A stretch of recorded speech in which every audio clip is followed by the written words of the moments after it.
How do you love? That's kind of a weird question, isn't it? The way that we talk about love, in our culture at least, we talk about love as something you feel. You feel love for them. I fell into love. It's not something you do, but it's something that you have or that you are or something that happens to you. That's the way we talk about it. And that's not really love. That's more infatuation. That's how we talk about that. Like all of our movies, all of our TV shows. It's all fixated on this, like, oh, we fell into love at first sight. I feel this love. And as soon as you don't feel love anymore, then you move on to somebody else. That's how we talk about love. But the Bible never talks about love that way. The Bible always talks about love as something you do. For God so loved the world that he gave, right? Love led to an action. It wasn't just that he felt something, but because he loved, he did something. And that's not the way our culture works. That's not the way we do things. We start off with this when you first get married, when you first get together, it's easy. There are chemicals built into you. God gave you a gift of chemicals that make you feel love at the beginning so that you have time to learn to love. As those chemicals start to wear off and love becomes a thing that you actually do rather than just a thing that you feel. Some of us never get past that point. And this is not about the sermon today, okay? But if you're in a marriage and you're like, I used to love, but I don't feel that love anymore, or I don't think he loves me anymore, I don't think she loves me anymore, let me recommend a book to you. Let me recommend the book 5 Love Languages. It's a really helpful book.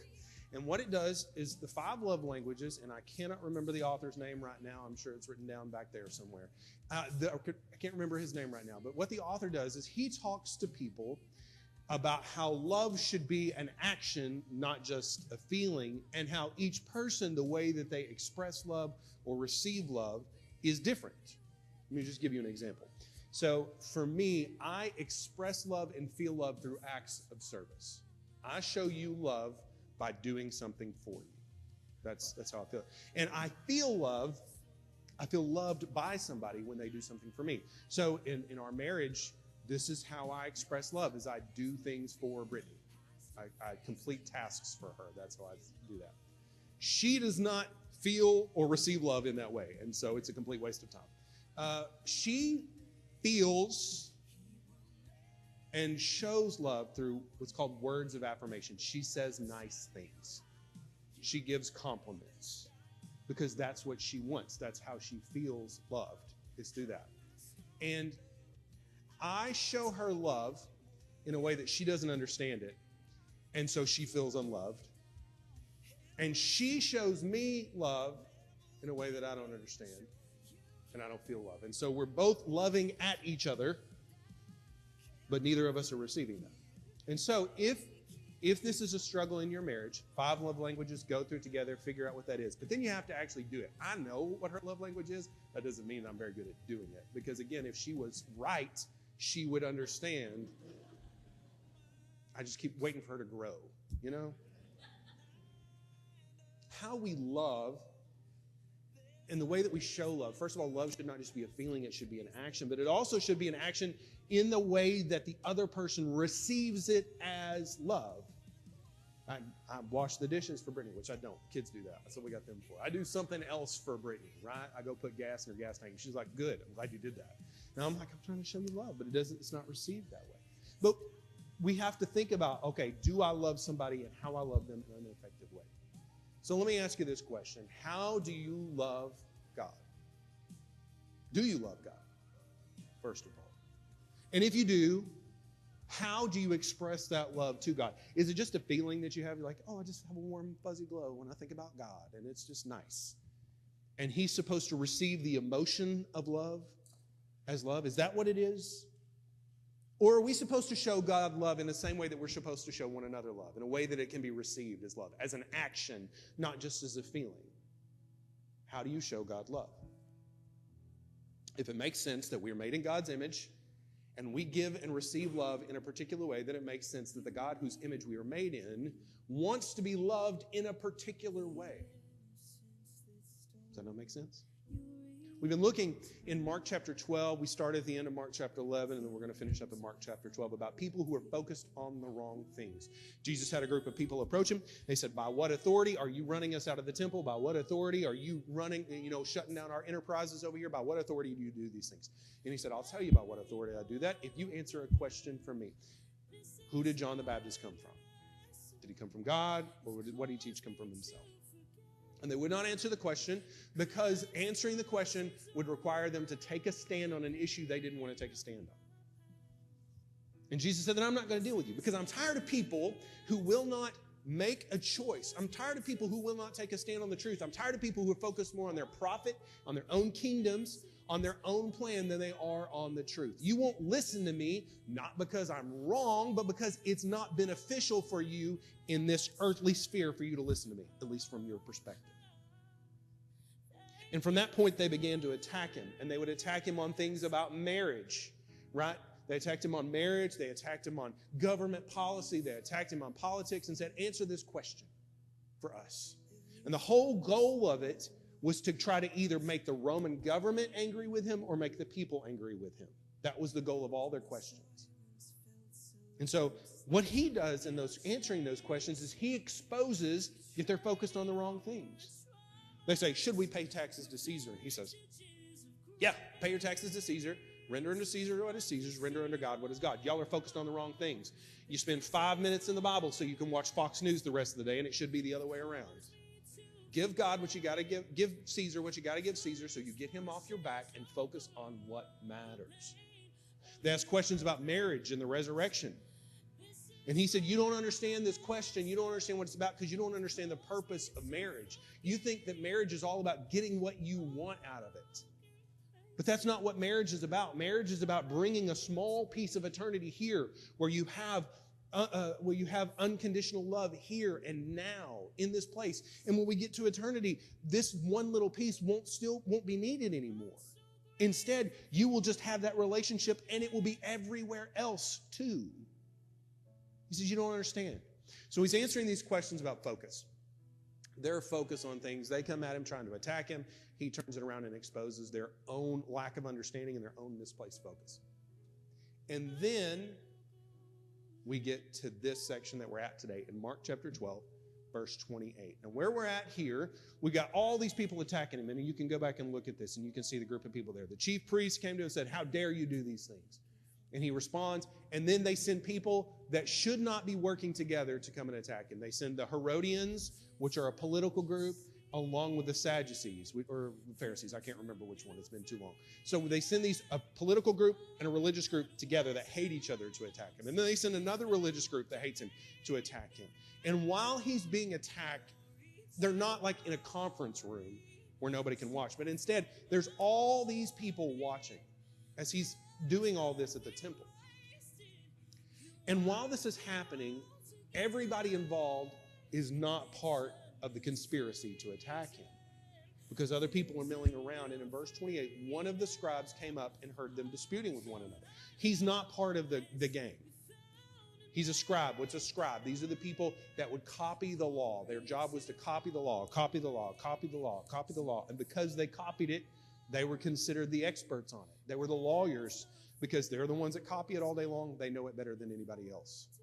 So the scribe, the professional religious guy, is walking by, hears Jesus' answers and says, this guy's doing a good job. He's not part of the conspiracy. And he's like, well, he doesn't know there's a conspiracy. He's like, well, if we're just asking questions, I got a question for you. One of the scribes came up and heard them disputing with one another, and seeing that he answered them well, asked him, which commandment is the most important of them all? This question does not have an agenda other than to get an answer. Now, which commandment is the most important of all? You realize this is a question that we should be asking ourselves?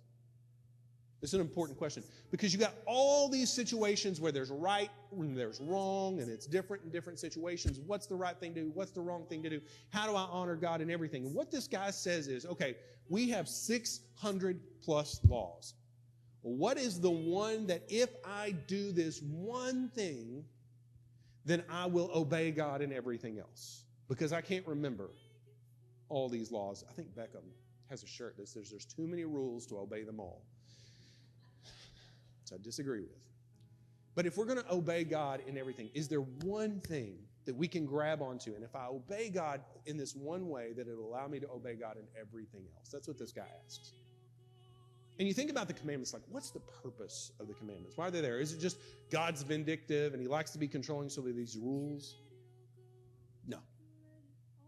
God said to the Israelites, I will be your God and you will be my people. I'm going to provide for you, care for you, take care of you, protect you from your enemies. And in response to that, I want you to obey these commands. The commands are not, how do I be good enough to get to heaven? That's not what they are. That's never been what they are.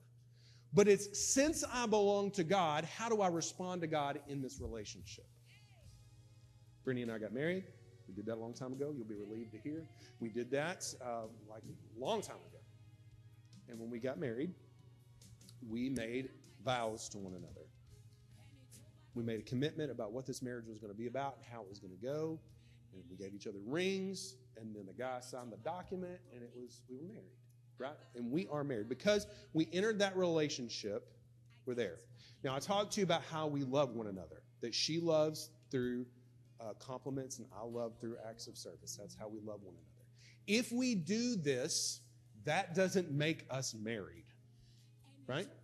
Because some of y'all are not loving each other well at all, and you're still married. The commandments don't give you a relationship. They're a response to the relationship. In the same way that us showing love to one another is not about making us married or putting us into a relationship. It's about making sure that relationship is a good one. That's what that's for. And the commandments given to the Israelites by God were not about, if you do these, if you're good enough, you go to heaven. But they were, if you place your faith in me, if you trust in me, then you have a relationship with me. That's secure. So how do we get along from this point forward? And that's what the commandments are for. We do not enter a relationship with Jesus. We don't secure a place in heaven by being good or keeping the rules. We have been told that if we recognize that we are sinners in desperate need of rescue, that Jesus is the only Son of God and the only one that can rescue him, and we cry out to him and say, Lord, I need you. I can't do this. We are secured in our salvation. We are rescued. We are bound for heaven. Nothing changes that. We enter the relationship. But after that, we get along in the relationship, or we don't get along in the relationship. And that's what the commands are about. This is why this should be important to us, is because he's asking not just what are the rules that God wants me to keep, but since I have a relationship with God, how do I get along in that relationship? And this is what Jesus says. The most important is, hear, O Israel, the Lord our God, the Lord is one, and you shall love the Lord your God with all your heart, with all your soul, with all your mind, and all your strength. This is called the Shema. This is from Deuteronomy chapter 6. And this is the most important 2 verses in all of the Bible for practicing Jews. They say these verses every morning when they wake up and every night when they go to sleep. Hear, O Israel, the Lord is one. And you shall love the Lord your God with all your heart, with all your strength, with all your mind. I forget exactly what it is there. Jesus changes it just a little bit. This is not the exact quote of the Shema. He adds one thing to it. Deuteronomy says all your heart, all your soul, and all your strength. And the reason that he changed it, at least as best we can guess, is because the Eastern mindset was a little bit different than our mindset. I don't want to go into this too deep because I'll bore you to sleep on this. But the way they thought about it, like we think about where do your thoughts come from? The thoughts come from your brain. Where do your emotions come from? They come from your heart. That's how we think about that. But for them, everything came from the gut. If we translated the words literally in the Old Testament, when we talk about feeling something in your heart, it would say bowels, that you love from your bowels. Why is that? Well, when you get nervous, do you feel it up here or do you feel it right here? Right? You get the butterflies right here.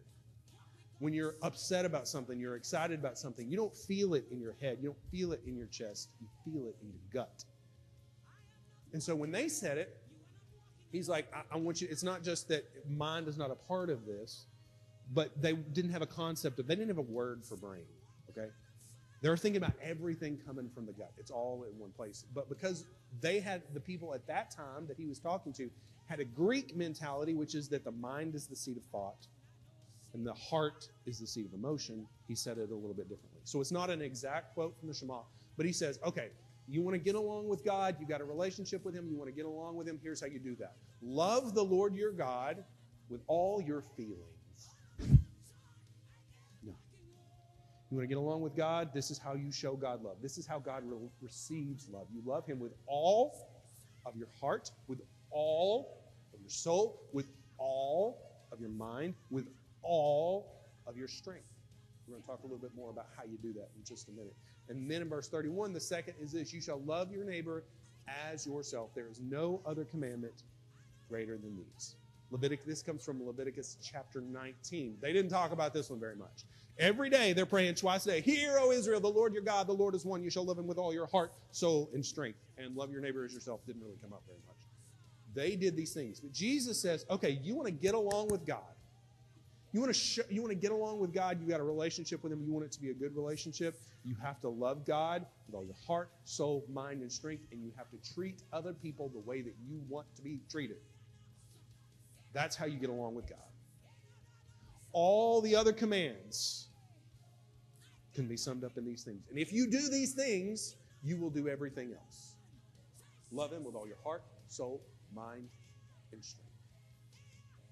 Verse 32, the scribe answered and said to him, you are right, teacher. It's a good thing to say to Jesus. You are right. You have truly said that he is one and there is no other beside him, and to love him with all the heart and with all the understanding, with all the strength, and to love one neighbor as himself is much more than all the whole burnt offerings and sacrifices. Bible nerd thing, I'm just going to throw it out there to you. Notice that the guy doesn't requote Jesus. He requotes Deuteronomy 6 because that's the prayer he prays every single day. He requotes the Shema. He says, you're exactly right. If we love God with all of our heart, soul, mind, and strength, and we love our neighbor as ourselves, we will not sin against God. Because how can we? What room do we have for anything else if our whole being is dedicated toward that? Verse 34, when Jesus saw that he answered wisely, he said to him, you are not far from the kingdom of God.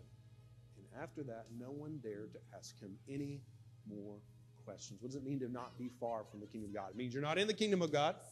You have not recognized that Jesus is the only solution, that you can't do this on your own. You've not cried out to him for rescue, but you are in the right spot. You're standing right on the edge.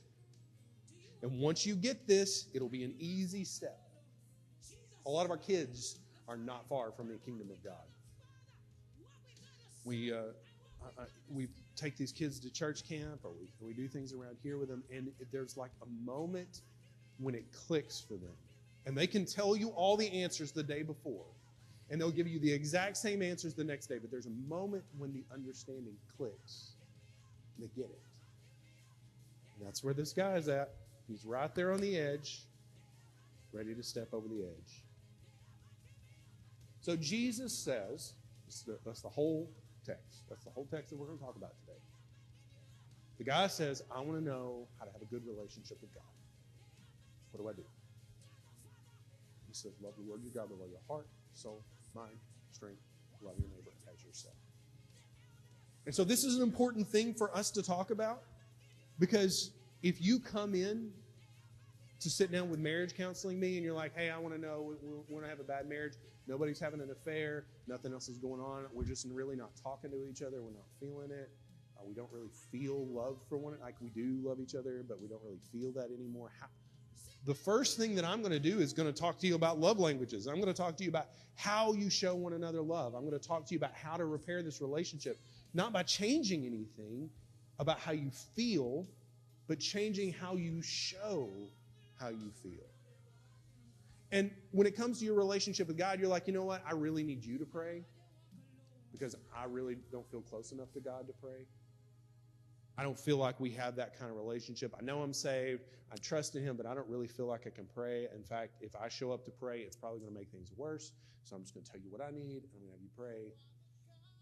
If that's where you are, and it's like you've been married 30 years and everything is dried up, and you don't want to leave, but you're not really happy with where it is, the answer to how to deal with that is the same as it is in marriage counseling.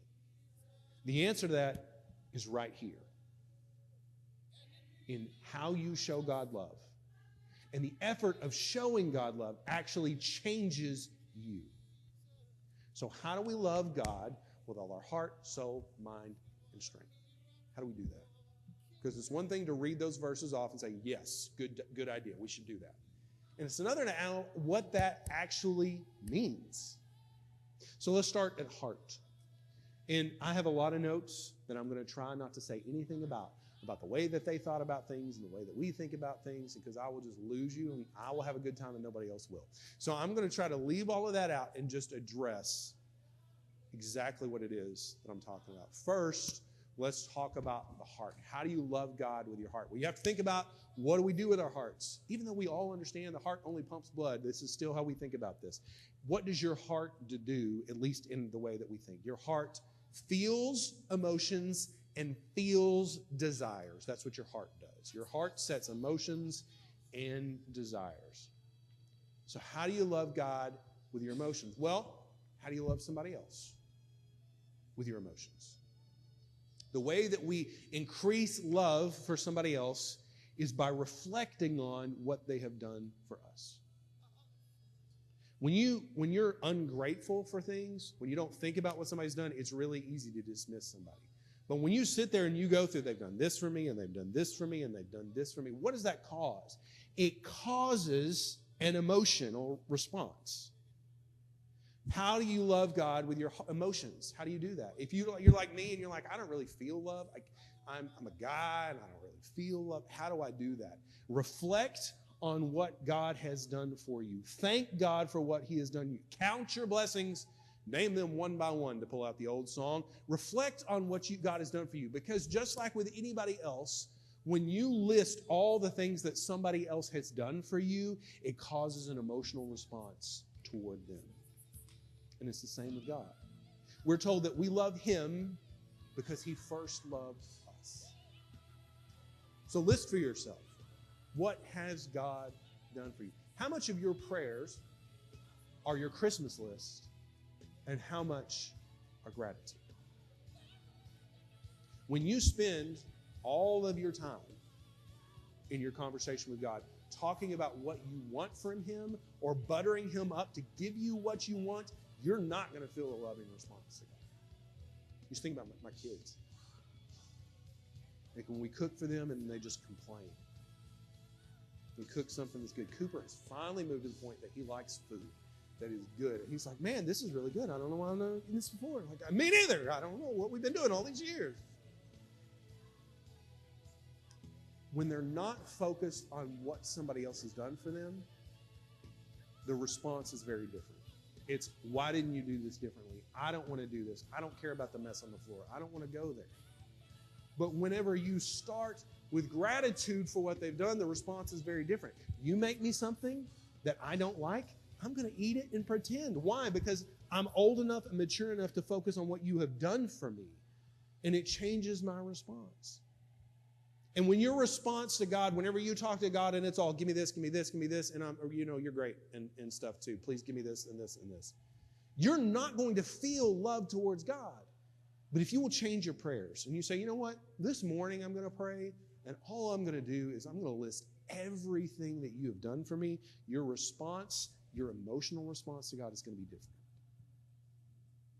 So how do you love God with your heart? First, you start with gratitude that creates an emotional response. Second thing that you do to love God with all your heart is your desires. This is harder.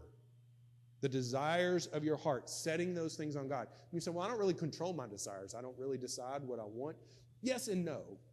Okay? There are some things that we can't control. There are some things in me, I like things and I don't like other things, and it's just who I am. I can't do anything about that. But He can.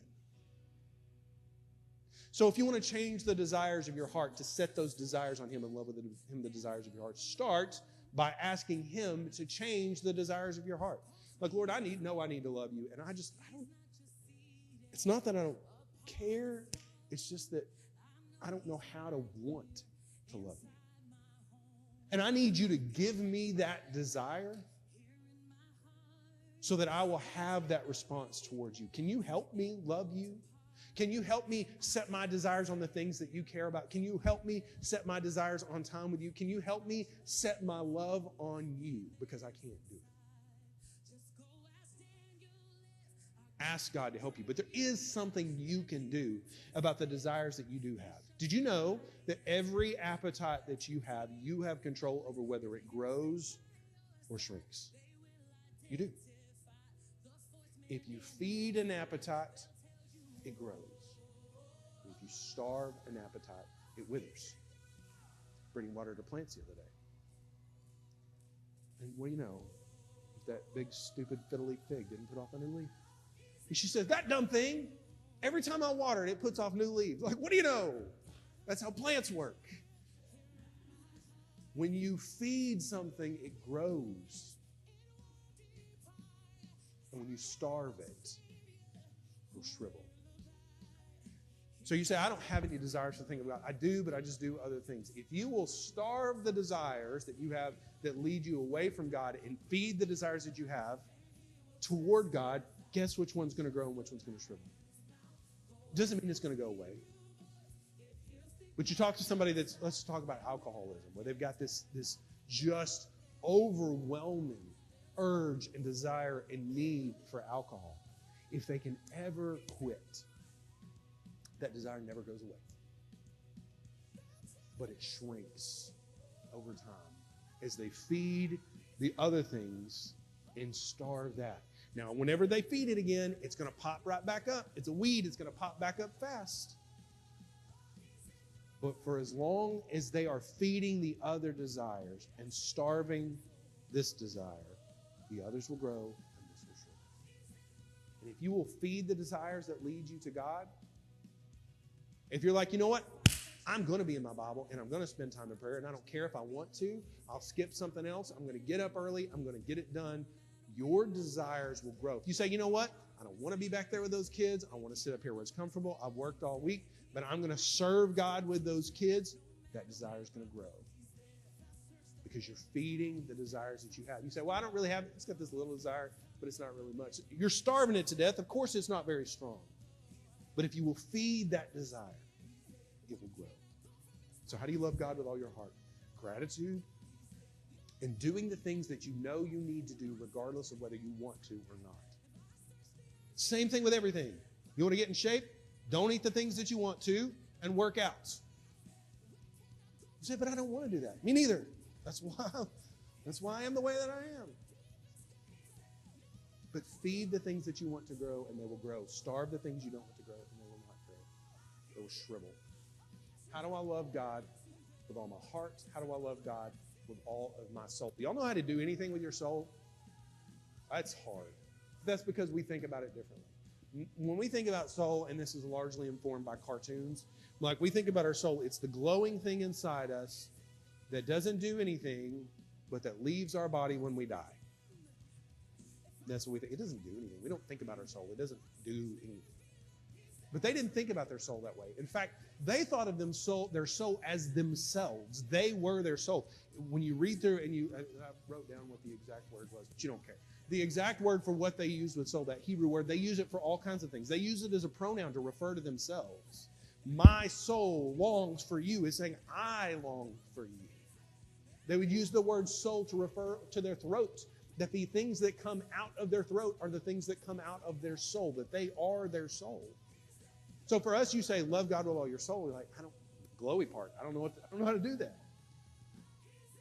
But whenever Jesus said to them, love God with all of your soul, what they understood about that was love him with your identity, who you are. Make who you are about him. When I come here, my identity is one thing. I'm the pastor. I'm the guy people ask questions to. I'm the guy that makes decisions. That's who I am. I'm the guy that preaches. That's my identity. And all the other people that drive with me in a car to get here are defined by their identity with me, for better or worse. Brittany is the preacher's wife. My kids are the preacher's kids. You assume that they know the answers to things because they're my family. They're identified with me. That's who they are. Brittany's got some things that she refuses to know about, so nobody will ask her about that. She's just not going to do that. But they're defined by me. But when we go to a